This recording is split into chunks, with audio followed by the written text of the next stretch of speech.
Welcome back to The Catalyst. I'm David. So today we're going to talk about self-discipline. I've been going on this self-discipline journey, this wellness journey, and I just want to share some tips with you.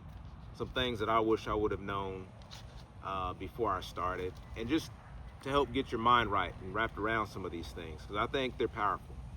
So the first thing I'm going to talk about with self-discipline is the concept of self-discipline is the foundation of personal growth. Now, when my kids were younger, we had a text group with some of their friends, some of their young, their friends their age, and we called it motivation. What I should have called that group was self-discipline. Just think of if you've ever gone to a conference or even church or something like that. You leave that conference or that church service on fire. You feel like you can take over the world. But then Monday or Tuesday hits and you just kind of slide back down on that scale of fire motivation. That's because sometimes motivation can fade, but if you are self-disciplined, you can keep that same feeling inside a lot of times, and even when that feeling isn't there, you'll have that self-discipline to go forth and do the thing that you planned on doing. That brings me to the next topic. Self-discipline bridges the gap between intentions and actions.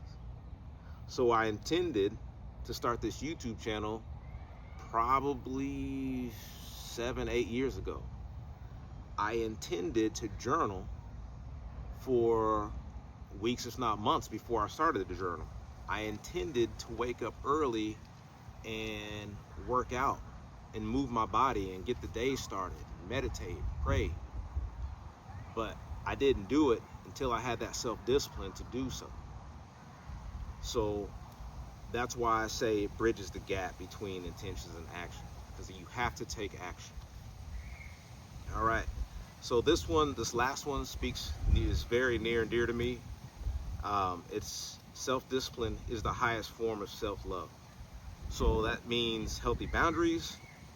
That means the goals that you want. Think of your physical health, your mental health, spiritual health.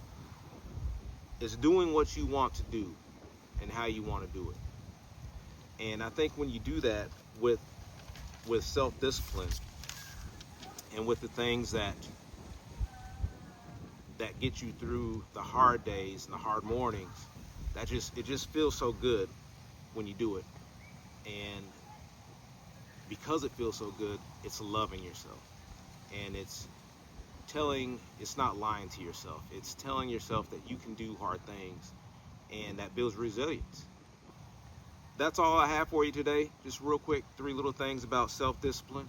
Subscribe to the channel. It would mean the world to me. I'm trying to get these things that I'm learning out into the world.